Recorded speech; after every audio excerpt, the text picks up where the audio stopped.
Hi everyone, welcome back to another continuing education check-in. Today we're talking about the age-old question, do nice guys finish last? And this episode is going to be super exciting. Sania and I are introducing a new end segment and we're calling it Product Battles. So Sania and I, we're going to show you a product that we both use in our daily lives. If you notice so far, our podcast doesn't have any ads. We haven't made it yet, but we thought it would be fun if we could still recommend products that we use. And maybe if the company see this, we can get our first sponsorship. Yeah, but for now, they're just our honest reviews, yeah? Yeah. Of stuff that we really like and think would help out. Yeah. This is just a formality, but I have to ask if there's any new tea. Otherwise, I do have a question for us to discuss before we jump into today's episode. Okay, I think no tea. Let's start with the question. Okay, so Sania brought this up a couple episodes ago, and I just wanted to address it now. And basically, how has the podcast affected our personal lives? We've been sharing stories, and a lot of our friends listen to this podcast. Right. And so have your relationships changed, or like how do you, like, do they ask you to like tell them more? Because, you know, we try to hide everyone's identity Right. when we're telling these stories. I think for me, like, the biggest potential thing that could happen from the podcast would be like telling a story like live while it's happening, and then those people watching to find out about it, like to find the other side of it. But I think because of the way our scheduling has been going, that's really been like some padding, some protection that's been keeping me feeling safe, at least. But I think even like, let's say something's happening this week. If somebody goes back and watches this episode like at a later date, they're going to know that I was talking about them, pretty much. So, like, I guess what I'm trying to say is when we're discussing these tea topics, like, I am trying to be mindful of, like, oh, if the person that I'm talking about is watching this, like, how would they feel? Yeah. Yeah, I think that's been, so far, nobody has, like, said anything. Sometimes people will be like, oh, like, did this really happen? Or, like, are you, like, blah, blah, blah, blah.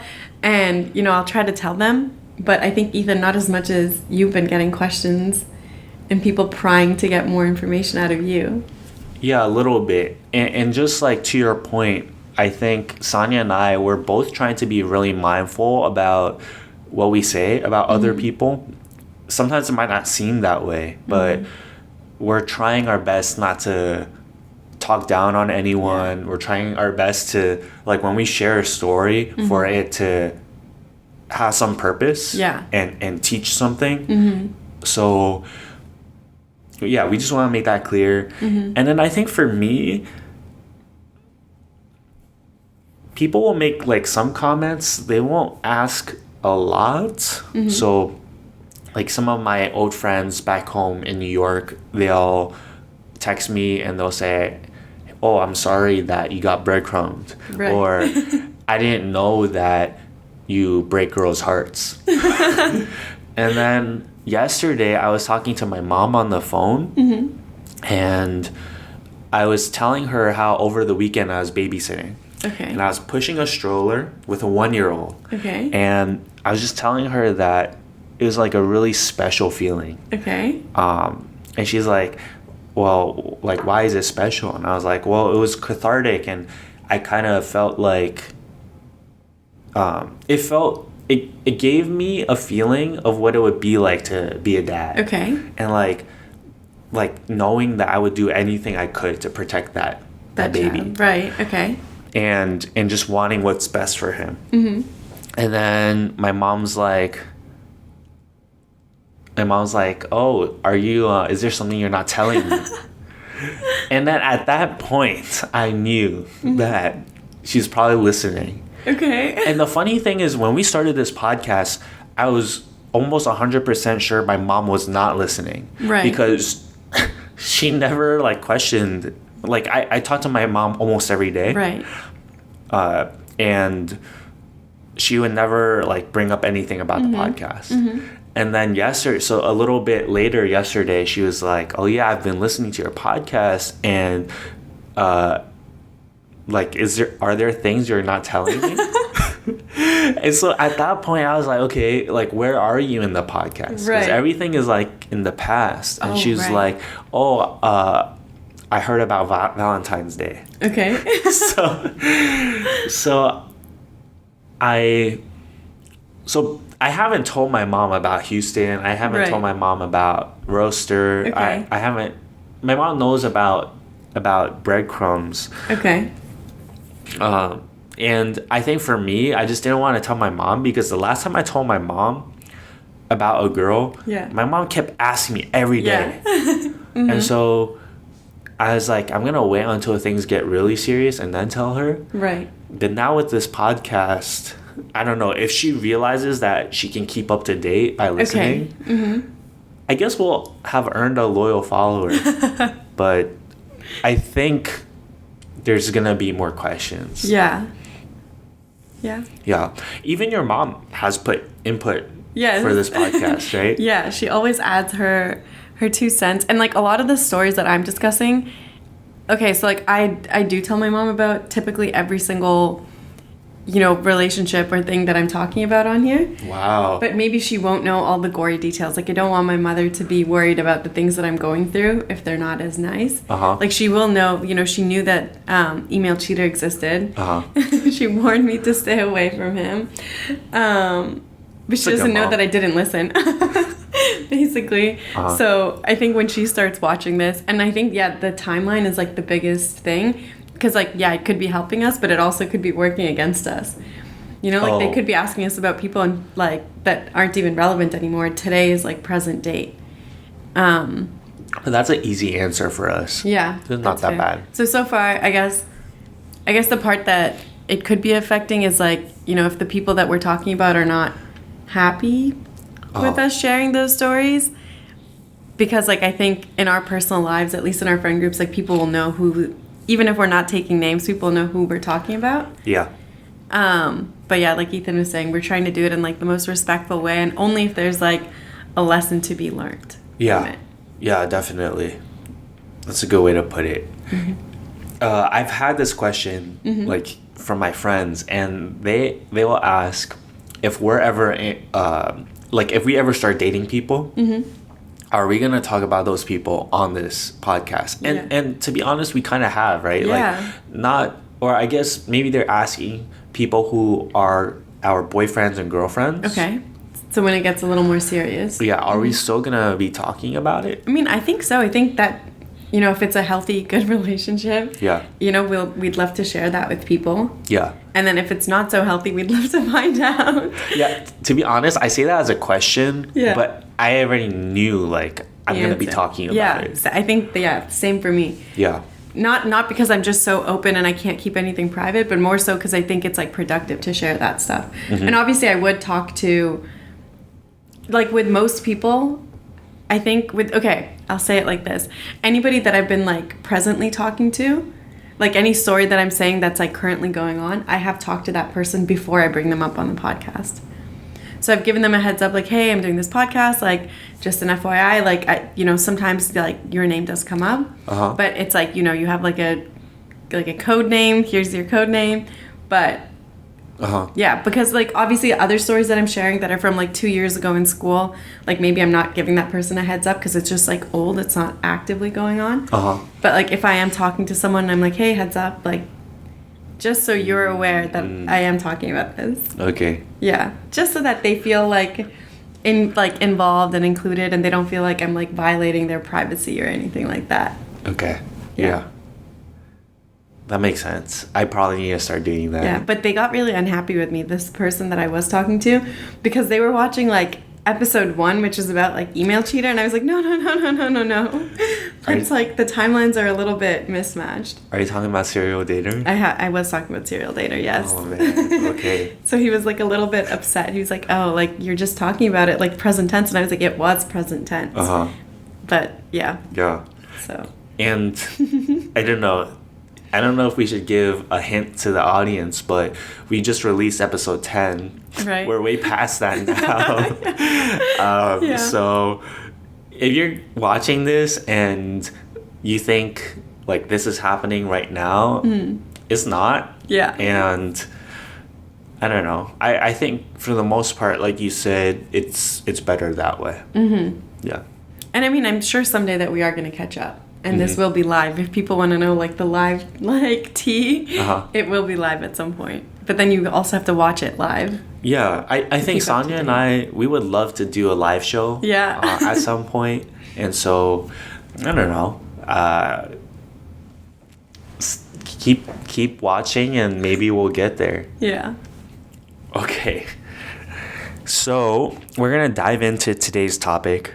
And this is a loaded topic. Tons of people have commented on this, and we want to make sure that we're like approaching this in a good way. And so I think to like set up the framework for us, how do we define a nice guy?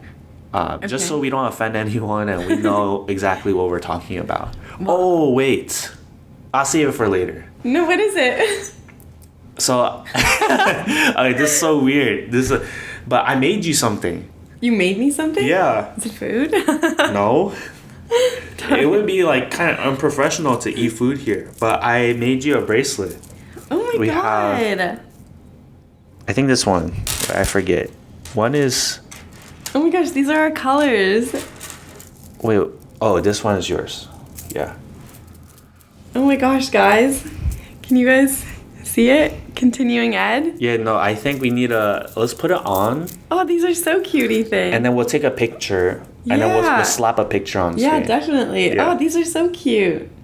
You got the colors right. Such a thoughtful, such a nice guy. Okay, well, how do you define a nice guy? Well, Ethan, I was just going to say, I remember in like episode 1, back in those days, I used to think you were a nice guy. What? You used to? Okay, no, sorry. Don't take it as an insult. Because, sorry, I think before we even talk, I am going to say I personally do think nice guys do finish last. Same. And but I don't think you finished last. So I'm just saying that you're no longer a nice guy in my mind. Not for any, like, bad reason or anything like that. It's just because, like, you know, like, yeah, you do break people's hearts, and I don't think a nice guy would ever do that. What? Well, because nice guys are very... Okay, I define a nice guy as somebody who will, I don't know, they'll be too shy to express their needs and their wants. And their whole sole purpose is to, you know, live for the other person. To give the other person what they want, to play by the other person's rules. Yeah, I think that's how I would define a nice guy. Yeah, I think I would the same. I just found it funny that I asked you how you define a nice guy, and then you just started calling me out. No, it's because I remember in those early episodes, I used to be like, oh, Ethan, like, you know, serial or email cheaters, like, a nice guy like you. And then I'm just like, you know what? Neither of you are nice guys. Because you're both able to stand up for what, and ask for what you want and what you need. And, like, establish your boundaries. Yeah. I think nice guys in general, they're also passive, they're reserved, and not always in a bad way, but definitely in general, they don't stand up for themselves, and they kind of just go with the flow. Yeah. And they think that by doing that, you're going to be more attracted to them, or the relationship's going to go better.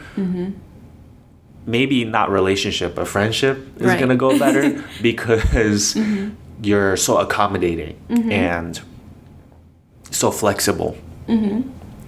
Okay. So, like, based on that definition, why do we think nice guys finish last?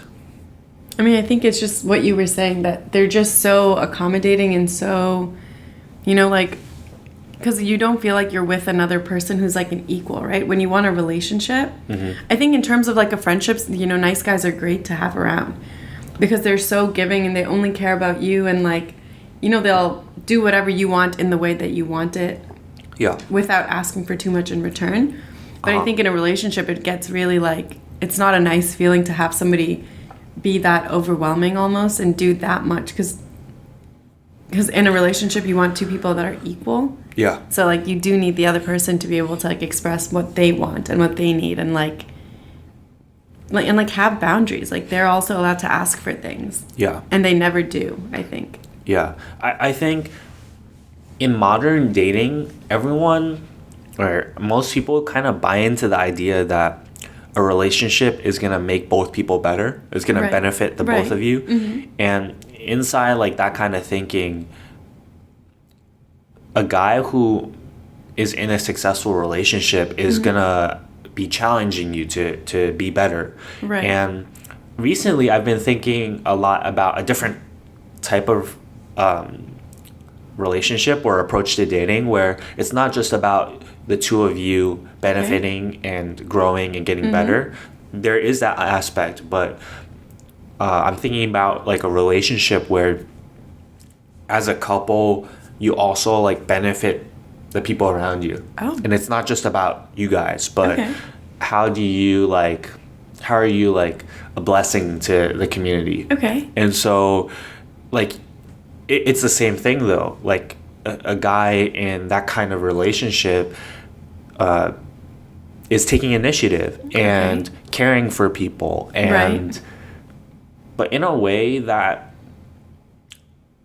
like no one else is really doing. Like how often do we see guys like taking the initiative to like be that person in their friend group or their community to help people or I don't know, be a voice of reason. Right. Yeah. So I think that's important. I guess if we rewind a little bit and you're just like with your friends, do you like categorize people and like put them in the nice guy box or in like what is even the other box? Just not a nice guy or like Okay, no. I think there's like a scale for sure. Yeah. So there is like the nice guy, which I think it's pretty unanimous. Everyone pretty much agrees that this guy is like the nice guy. Yeah. Most of the time because he's being overlooked or he's just doing a lot and not getting a lot in return. And it's just like, why would somebody do that? And I mean, on a community scale, like you were talking about, I feel like that's very attractive. It's great. But in terms of like trying to start a relationship with someone, because, okay, I also do believe there is a place for nice guys in relationships. I don't want that to get lost. But I think the nice guy should come out after we're already together. Okay. Like if me and you are already boyfriend, girlfriend, and then you're being the nice, like then I need the nice guy. I don't want like the rude, like, I don't know, like, I don't want like the bad guy at that point. Yeah, bad boy. Yeah, but in the beginning, I think, everybody agrees on who the nice guy is. And then I guess there could be guys that are like, you know, that are playing the game a little bit. So it's like a little push and pull. You feel it on both sides. And that's kind of, you know, that's good. That's pretty equal. That typically, from what I've seen, ends up in like relationships. And then there's like the other end of the spectrum, which is like, I don't know, I don't like bad boy comes out as like a compliment, which it's not. But there's those guys that will just take without considering you. And girls, at least, you know, when like you said, when I'm sitting with my friends, like we all always agree on who that person is also. A lot of times, though, I know I've noticed that girls will try to make excuses for those bad guys. So that one also ends up in relationships a lot of the time. It's just the nice guy that, from what I've seen, doesn't typically end up in a relationship. Definitely. So to help me get a little better idea of this scale and what's going on behind the scenes, why did you peg me as a nice guy? Was it like, is it how you were describing? Like you thought I was just overlooked? Not completely just because I thought that you were overlooked. Okay. But it's because, so I didn't know a lot about She said not just. It's because I didn't know a lot about your dating history. And like when we would talk about it before we started this podcast, you know, you were talking about how you were taking people on dates and your dates were very thoughtful and like they had effort in them, which is all stuff that we've discussed, which is good, positive stuff. But then I never saw you like, or even in our friendships and stuff like that, I never saw you like ask for anything. Or say like, oh no, this is too much. Actually, I don't want to talk about this. Or no, actually, you know what? I can't make it this day. Like this doesn't fit with my schedule. I never heard you say those things. Yeah. So I just felt like you were like easygoing. You were like accommodating to other people. And And like, yes, you are a super nice person to like your community and stuff like that. But again, that's like nice guy in a good way. Yeah. But I think it was all the other things where it just felt like, I think typically I see nice guys as like, I don't know, they're just Pushovers? yeah. I don't want to say pushovers. Oh.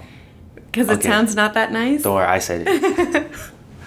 But yeah, and so because I didn't know you, but then obviously through the course of this podcast, I think people watching have been seeing, you know, you are able to stand up for what you want and not do something if you're not like happy with it, which is really good. That makes you you're right in the middle. Okay. Yeah. Okay. Yeah, that helps a lot. So if you're a guy and you're like, oh shoot, like they're describing me right now, well, what should you do? I think you should take all those thoughts in your mind and a little bit try to organize them, and then ask for what you need. You know, if you're a guy who's a nice guy, you've been friends with this girl and you really like her, and you haven't been saying it, it's time for you to ask for that. And you should be comfortable losing the girl if it doesn't turn out well. Like, I guess what I'm saying is, we're saying nice guys are pushovers, but to not be a pushover, you need to establish your boundaries and you need to ask for what you want, even if maybe the other person won't give it to you. That makes sense. But then there's also like a good way to ask for what you want and then a bad way. Because I think I was talking to one of our friends yesterday and she was telling me that I think a subset of the nice guys group is the pick-me guys. Okay. And so the pick-me guys, they're trying to ask for something, but in a really... Like the where's my hug guy? Yeah, like where's my hug at? Okay. But the way that our friend described it was like the pick-me guy is like, oh, I wish that there was less inequality in the pay gap. Okay. And I'm also 6 foot, by the way. And so they're like trying to like show, and a lot of times they're stating their good qualities. They're not letting you find out naturally. Okay. And then they're trying to like prove themselves. Like, oh, I'm 6 foot, or oh, I'm making X amount of money. Right. And they're trying to like psychologically manipulate you to thinking that they're offering you what you want.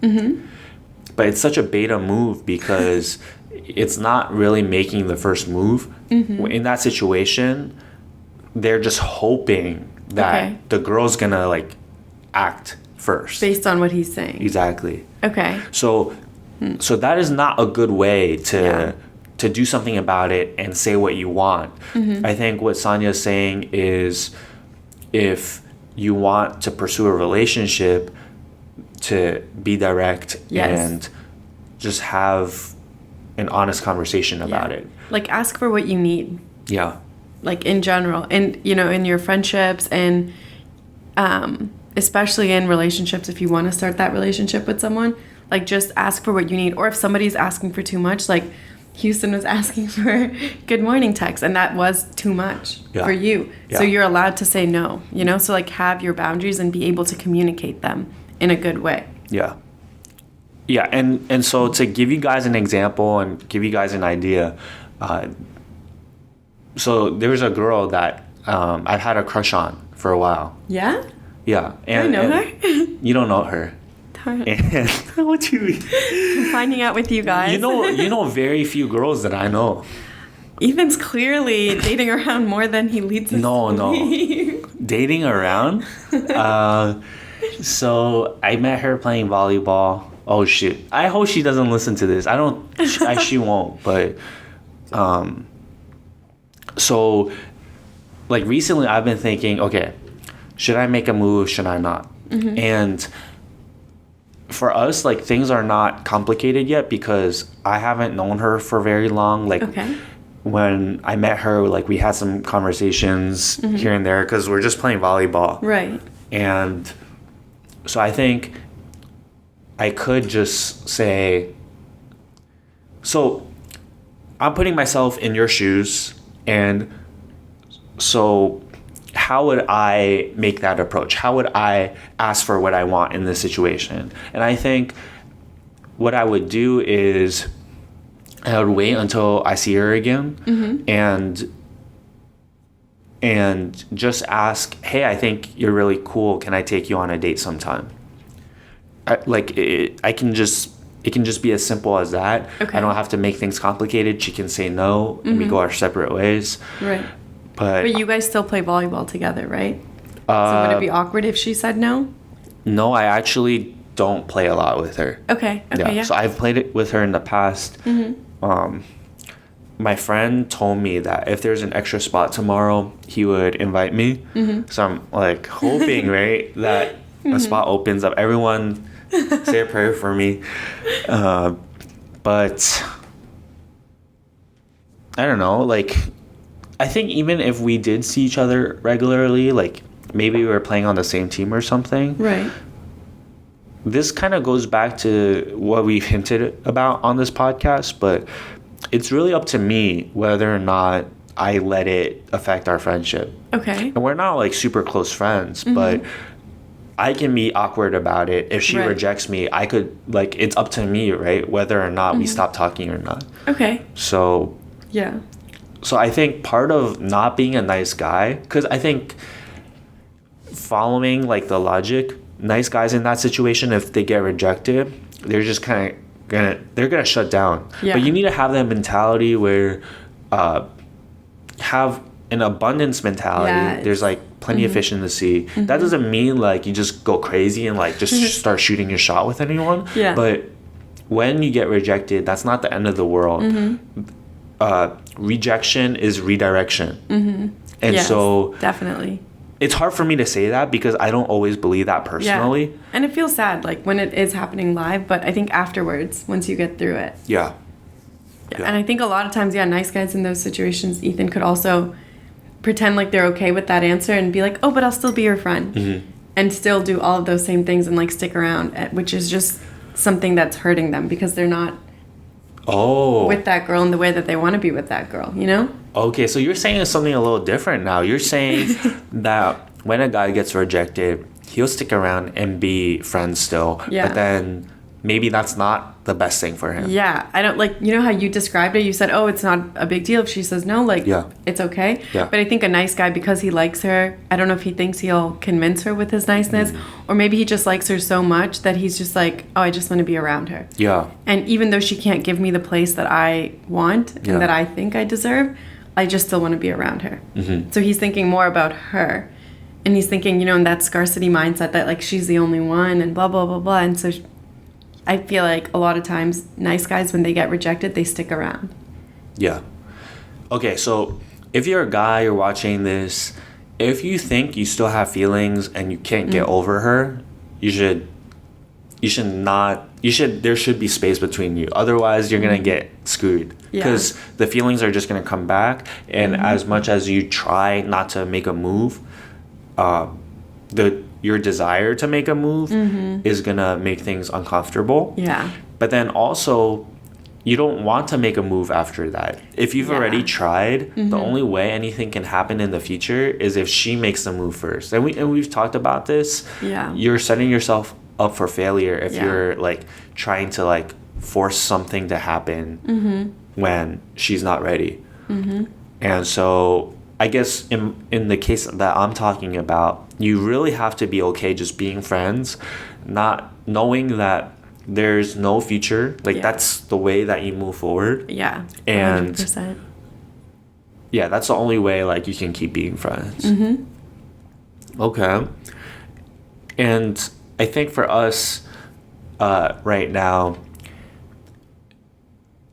is there anything we want to say to the girls out there? Do you think like girls in general give nice guys too hard of a time? Do we want to like also like give lessons for the girls? But also, do you think girls are putting too much weight on bad boys? And like, what do you want to say like, to the girls out there? I think so. Personally, because I'm not a perfect person, I think I have never ever been able to give the nice boy a chance. Wow. Which I'm like very old now. I was going to say my age, but I don't want to. Uh-huh. And, I feel like, when you're younger, maybe you like to chase after that like toxic boy. But, by the time you get older, it should go away. And I'm saying this because like my mom has called me out on it. And that's why I think we sort of came with this like idea for this episode, because she says, as you get older, the people that are actually going to keep you happy and the people that you should want to have in your life are that nice guy that you keep on overlooking. Like my mom told me that, my cousin told me that. She's like, yeah, I know it might feel fun to have that guy that makes your heart race, and like when you wake up in the morning, you don't know if you're gonna see him that day or hear from him or not. Like everything's just up in the air, and it's like a thrill, and you're trying to chase it, and you're trying to prove to him that you're good enough, or you're posting those stories to get his attention. But it's like that guy's not gonna be the one that keeps you happy in like long term. Or in like any serious relationship sense. And that's kind of like the consensus that I've gotten from all the women in my life. So I guess like the advice for the girls is to just, whatever way you can, try to give the nice guy a chance. I think if the nice guy tones down his niceness, it's easier to give him a chance. Like if you land in that sweet spot where like, please establish your boundaries, please ask me for what you want as well, so that I feel like I'm also participating and you're not just existing to serve me, And I think the reason why those bad boys are not gonna keep you happy in those relationships is because what makes them so attractive is kind of their self-absorption. Yeah. And so they're like being a little cold, like hot and cold. Yeah. And it's kind of because like they're focusing on themselves. They have other priorities. Yeah. And like when you get into a serious relationship and they have other priorities over you, and they're not being a good listener, they only like are focused on themselves, their friends, what they want out of life, and you don't fit into that super well. Like you meet a need for them and that's it. And you don't get to like be part of the rest of their lives. Then like your voice is just not going to be heard. You're not like an equal part in that relationship. You're just fitting into wherever they fit you into, but you're not both creating anything together. Yeah. And then I think the other thing that I want to say is, I kind of forgot. I always do this, and it's like, it sucks. Your brain's moving too fast. No, it's moving too slow. It's like we record so early in the morning. Anyway, so okay, what I wanted to say is, you thought Email Cheater was a nice guy. I really thought he was. And so what you said isn't fully true. Like, you haven't just gone after the bad boy. Boys? It turned out he was a bad boy. Yeah. I think that was, so yes, you're right. He was a nice guy and I did give him a chance. But I'm always right. I think Ethan, even in episode 1, we talked about this, that I really relied on the advice that I was getting from you, to give that nice guy a chance. What? Because like before that, I was always like, oh no, not really. Like nice guys are so boring, and you're just like, oh, like give it a chance. Like he is a nice guy. Like maybe it'll be good. Blah blah blah. And so it was a little bit like the advice that I was getting, but also he wasn't. Okay, so yes, he was a nice boy. He was doing all these errands with me. He was fitting to my schedule, not asking for anything in return. But okay, I think nice guys are also. It's very clear like that when they want you. Right? Like, or for a nice guy, they're very healthy, I guess, and they're very clear about their feelings and their intentions. Nice guys? Just because, like, here, how do I say this? I think you're talking about the middle guy right now. We should give him a name. Like, the middle guy.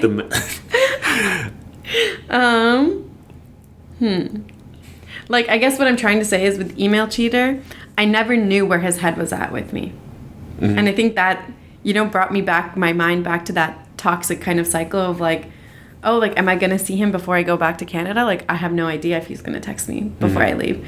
Like, is he going to pay for this crumble cookie or am I? Like, I have no idea because he paid for dinner, but I don't know about the cookie. Yeah. You know, so, like, I think it's just, like, the unknown kind of made him, he wasn't a bad guy. He wasn't, like, that toxic guy. But that's what kind of put him in the middle because, like, he was very nice and very sweet, doing kind things, but also, like, because of the impact on me, because I just never knew, like, his actions weren't very consistent and clear. Yeah. Like, I think if it is, like, a truly, truly nice guy, he will be very consistent and always show up for you. Like, just always, always be there. You can always rely on them. I think these, you know, the middle guys, the later guys, like, you can't always rely on them. And sometimes that's good because, you know, you're not in a relationship yet, so you shouldn't be able to so easily rely on that person. You want to be able to build that trust together. Yeah. You don't want them to come to you ready for you to, like, fall on them with all your drama and all your baggage and all your needs. So, yeah, he was a nice guy, but I think it was, like, the the thrill of not knowing if he's going to like me back, which was really, like, what kept me into that. Yeah, I see. So you first met him and you're like, let me give this guy a chance. But then when you started hanging out, he didn't give those nice guy signs or signals anymore. Yeah. And then that, like, you're, I mean, that was really attractive. Yeah, like, I was hooked on that hot and cold, which I know is very bad. Like, I've seen a bunch of, like, videos on it. Like, the hot and cold is, like, literally a strategy that, I don't know if you know about it, if they teach you this in boys' school, but it's a strategy that guys use to get girls hooked. And I have I've been through so many cycles of people's hot and cold, and it works. I keep telling myself, like, okay, like, time to step out, he's doing this behavior, but it's so hard to do it because, like, the cold is so bad, but then you think about, like, how good that, you know, the hot was, and you're just like, okay, well, you know. Yeah. Oh man, this is loaded. I always say this, but let's have an episode and we'll talk about that. I think in general, we don't approve of being hot and cold, right? But I think there's a little more nuance to that. I think sometimes being hot and cold is actually good. Yes. And so, but in general, like, as a guy, you shouldn't be, like, doing that because you're, like, tricking people. Yeah. And they're like, okay, does this guy like me? Does he not? And there's a lot of confusion and it could lead to hurt. Just because, like, when you do things and you don't know the whole situation, like, you could just end up doing harmful things for yourself. Okay. Is there anything else that we want to say? Yeah, just one thing. So we were saying don't be hot and cold. Yeah. But we also said the nice guy's always consistently there for you, which is also not that great. Yeah. But I guess what we're trying to say, like, the big, I guess in my eyes, Ethan, and you can say yours, but the downfall for, like, the nice guy is, like, the reason that I see him not getting a chance at a relationship is just because he's not confident enough to ask for what he needs. And just, like, accept those consequences. Like, I think, you know, even him being consistent and showing, you know, his affection consistently, like, all of that is okay. You know, in, like, the grand scheme of things. Like, obviously the hot and cold gets you more hooked. But, you know, in the grand scheme of things, it's okay. I'm not going to not give somebody a chance because I know that they're consistently there for me. But I think for me, the big downfall in nice guys is they just don't ask for what they need. And this reminds me of, like, a big point that I want to make and get your opinion on.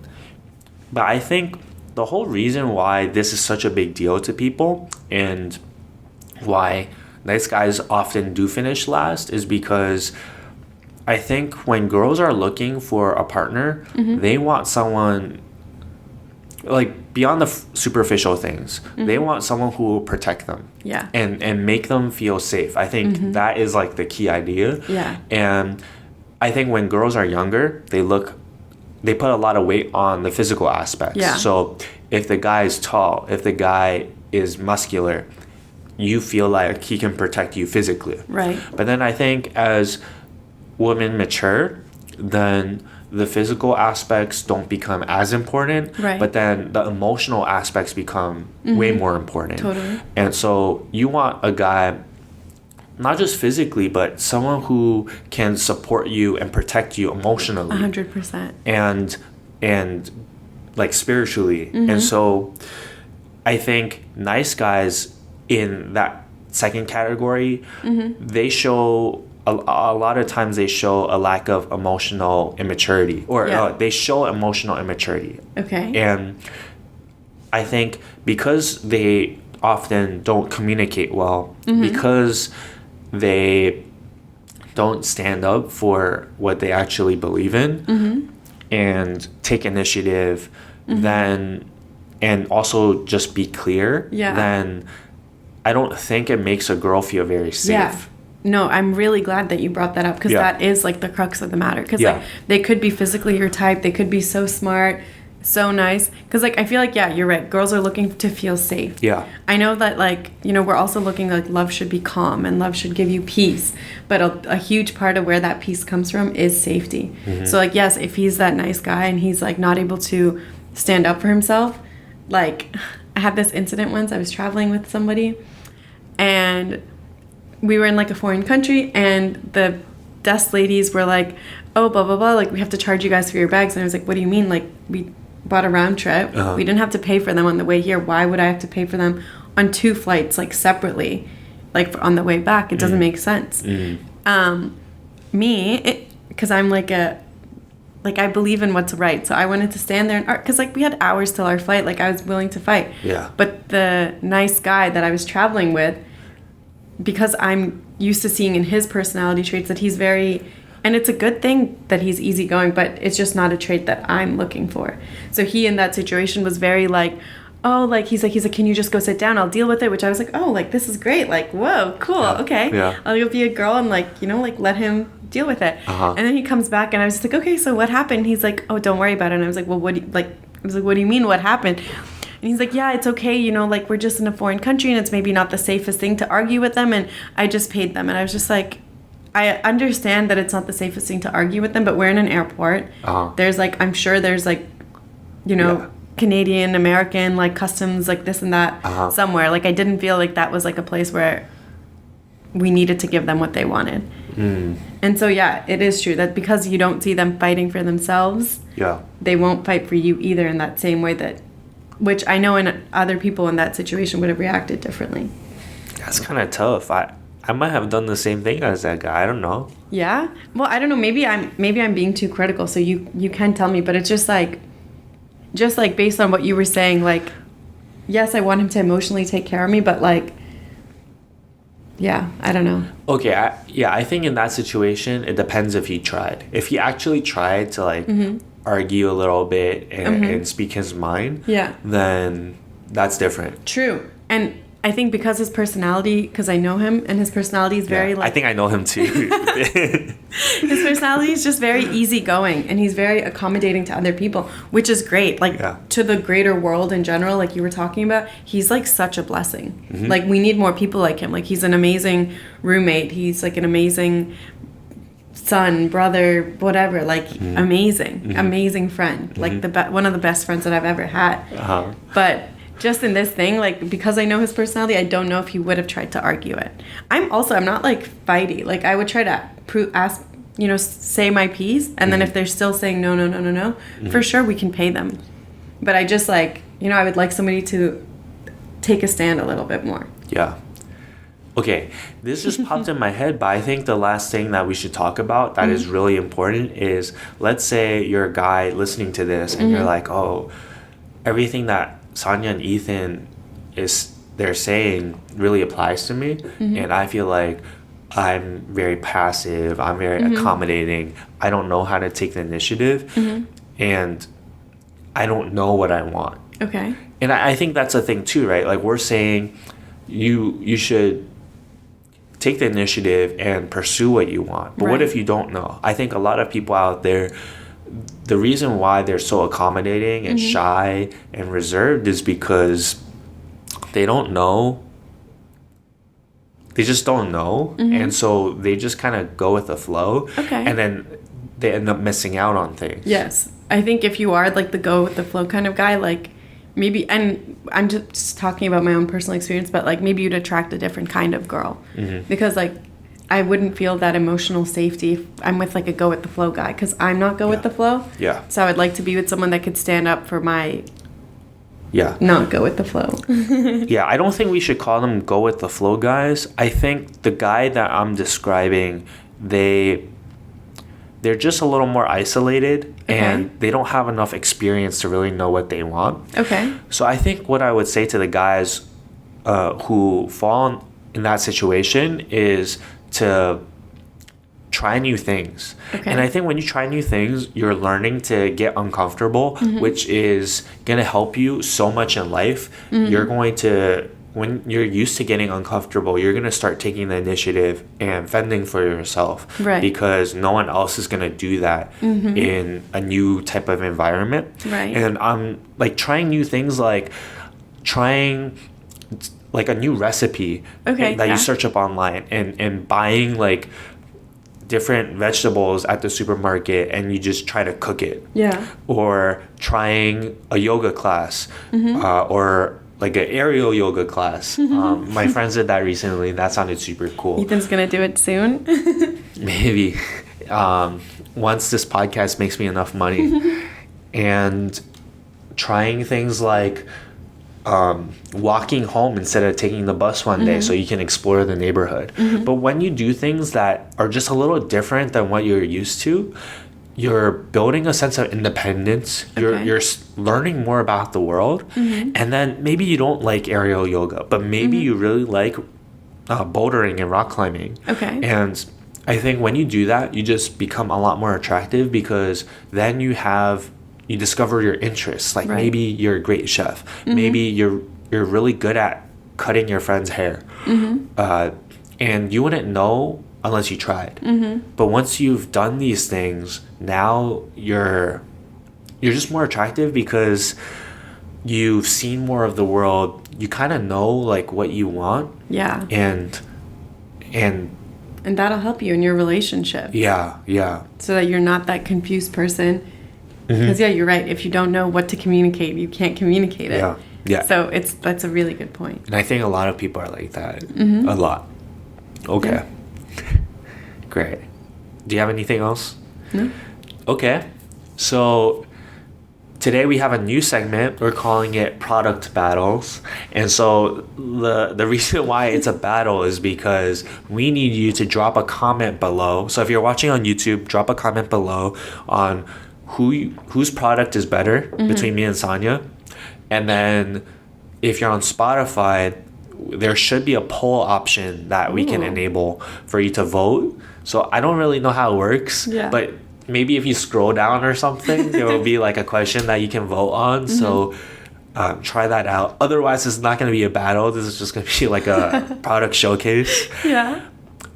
So every time we do this, Sania and I, we're going to pick something that we use consistently, that we really enjoy. This is not something that to be honest, I hate it when a YouTuber or like a podcast host that I really enjoy starts recommending like sports gambling, because I'm like, this isn't you, and you're just doing this for money. Yeah. This is not sponsored at all. Right. And this is like our true, honest. Like, right. So you can't sue us too. Like if you don't like what we say about your product, this is not like like good. This is, we're not tied to you at all. We're saying the truth. Yeah. But then also, if you want to sponsor us, we're not gonna say no. We're gonna keep buying your products, so we might as well help us out. Exactly. And so I think we should make a promise right now that when we do get sponsorships, we'll stay. We're not gonna like I don't know, do random things. Yeah, we're not gonna sell our integrity. You know. Yeah. We will still stick to who we are, because I think the thing that I think we've gotten a lot of feedback from people that people like about our podcast is how authentic it is, how real it is, and I think we plan to keep staying real, and we will keep each other accountable when we are making the big bucks. All right. Should we pinky promise that? Yeah. Okay, let's see. Let me show my... All right. Wait, do you do the thumb? Okay. My thumb was it was hard to reach your thumb. Dang, okay. Okay. We might be costing ourselves a lot of money down the line. It's okay. We all went to school. Yeah, that costs us more money. Okay, Sania, why don't you kick us off? Or actually, no, I think yours might be better. So I'll go first, and then we can end it off. Guys, I think I won already. Yeah, this is me like not being confident, right? Okay, I'm just gonna go first, but it's a good product. So this is my CeraVe facial moisturizing lotion. I know a good amount of people use it, but not a lot of guys that I know use it. And this is just a daily essential. I think every guy should have a skincare routine, and it doesn't have to be anything crazy. It doesn't have to be like a girl's skincare routine, but I think using some kind of thing that will moisturize your skin is going to help your skin glow and prevent wrinkles and just look healthier. Are you like an AM and PM moisturizer, So Ethan? shout out to my friend Edward for putting me on this. Okay. And I trust him a lot, and so he doesn't use AM. He only uses PM. Okay. So this is the PM version. The AM also has sunscreen like built in, and for some reason he feels like that one isn't as good. Yeah, totally. So you don't have to like if you're like going to the store and you don't really know what to buy, like maybe do a little bit of research first. You don't have to just always do what the product recommends, right? Or like buy into the marketing. So True. I use the PM version just a little bit after I use my face wash. So this is at the end of my skincare routine before I go to sleep or before I get ready for the day. And yeah, so if you like my skin, like you should use this because this is what I use. CeraVe is a solid product. It's super dermatologist recommended. I know my mom's having like dry spot like flare-ups just because it was just winter in Canada, like whatever, seasons are changing, and her dermatologist recommended CeraVe. So I know that it does work. It is a good product. Yeah, it is. Gave up on it too soon. No, I didn't give up. Okay, so this is my product. I think we brought up our products. We were talking about moisturizers in one of our previous episodes. You brought this up when we talked about what you should wear to first date. And I think your like good, healthy skin is like a huge thing. I know Ethan was saying that girls have like a huge skincare routine. Okay, I think, so I've been really lazy about this right now, so I'm going to sound a little bit like a hypocrite because I haven't been the best at taking off my makeup or wearing sunscreen in the morning and stuff like that. But I think for months and months and months, because I have really acne prone skin, and I would think that, you know, while I was growing up, when I was like a teenager and stuff, I was like, oh, like I just have to dry it out, like benzoyl peroxide, like tea tree oil, like just anything to dry it out. Yeah. And then I started hearing about like barrier repair, and so this moisturizer is supposed to like heal your skin. So think about like a wound that you might have, and it's just like an ointment that like heals you. So but you're doing that on your whole skin. So in the past few months, whenever I'd been breaking out, I started just putting on this really thick, heavy moisturizer at night, like after when my skin is really clean, and then just going to sleep. And literally, like, I wish I was lying when I was saying this, but like the pimples would literally disappear. And I was like shocked. I'm not even kidding. And I was like calling my mom because like I have really oily skin too, like all of that stuff. And so I, like I said, always wanted to keep it dry and always wanted like water-based moisturizers. But it was like, no, like, because if you think about like what acne is or what scars are, they're like, you know, they're like they're like a wound on your skin. So this just like heals it. So yeah, it's really thick. I would put it on when I washed my face at night, like really thoroughly wash it because it traps everything in your skin. And then just put this on and go to sleep, and like literally skin is amazing. Yeah, I think I understand, because I think when you use like that benzoyl peroxide and those things that dry out your skin, your skin will actually produce more oil to moisturize it again. To bring back the balance. Exactly. And so it can help for like spot treatments. Yeah. But then in general, when you keep the moisture in your skin, your body's not going to generate extra oil because there's already enough moisture. Yeah. And that's going to help with the pimples. Yeah. And it just makes your skin really supple, just like overall, just like so good. This too.